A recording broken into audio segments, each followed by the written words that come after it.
One of the questions I'm interested in here is that usually around the globe people hunger for information, and especially when they think they're being denied facts.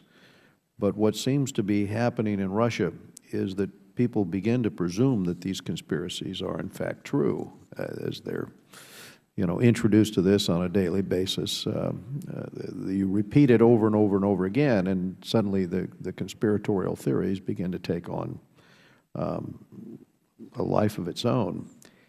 And I wondered if maybe the panelists could explain the factors that make this Russian disinformation campaign seemingly so effective from some of the polling I've seen inside Russia in terms of the credibility that people have to information which logic would contradict. But also I was going to ask you a little bit about the platform that it provides for fringe and radical views, not just in Russia but worldwide, as sort of the extreme fringe is given a platform for what otherwise would not be considered reputable television. Most broadcasts wouldn't have on the types of voices with these conspiratorial theories. But maybe you could explain the process that RT undertakes to select its experts. And I'll just turn it over to the panel for your responses. That's an interesting question, selecting the experts, because that word, I think, is used loosely in Russian television.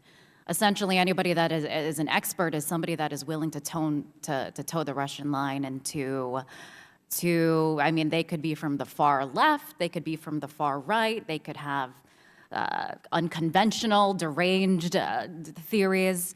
It didn't matter, and sometimes the producers would scour the internet for these experts. So what qualifies as an expert, it's kind of murky what that is. And why it's effective, I think you had mentioned that it provides this voice for fringe voices, extremists, and it works because it provides a place for these people, a place where these people can congregate and feed off of each other's biases.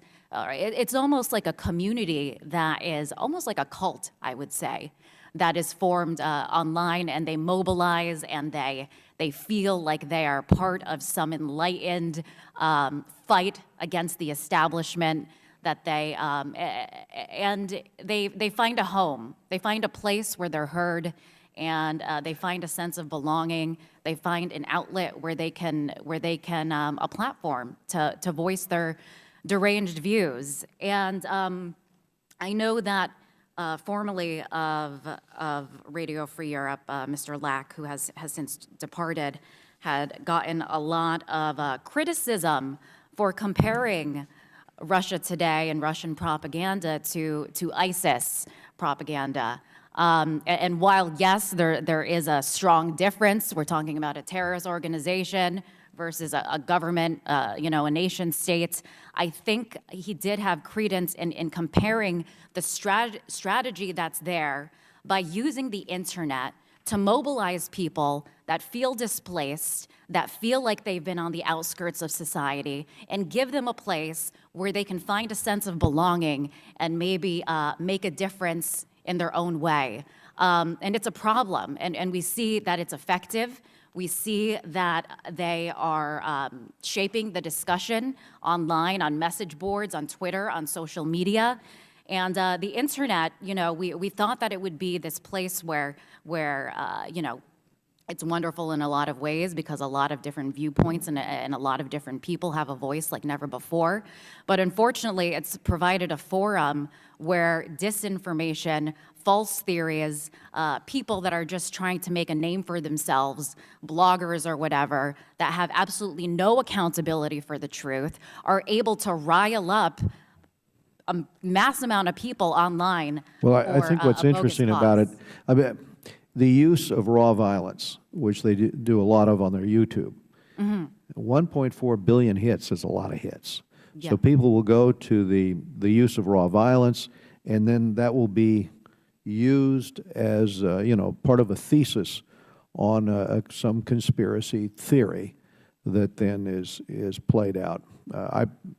I wondered, Peter, your take on this?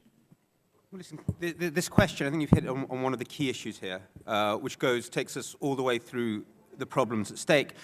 They're not fringe anymore, these groups. We're talking about a France where Jean-Marie Le Pen's far-right party is surging in the polls. We're talking about a Hungary where Jobbik, the far-right party, is rising and rising. We're talking about 20% of parliamentarians in the European Parliament having what we used to think were fringe, very pro-Russian views. Among the people who vote for these parties, there is a lot of people who believe in conspiracies, because they're working on a similar thing.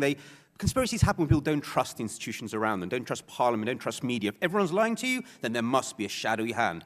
So the Kremlin is in this loop. It is pushing out more conspiracies to fan that audience. They are funding these parties. We know that the Kremlin is funding Jean-Marie Le Pen in France. These are not fringe parties. This is actually now becoming the mainstream, and this is very, very frightening.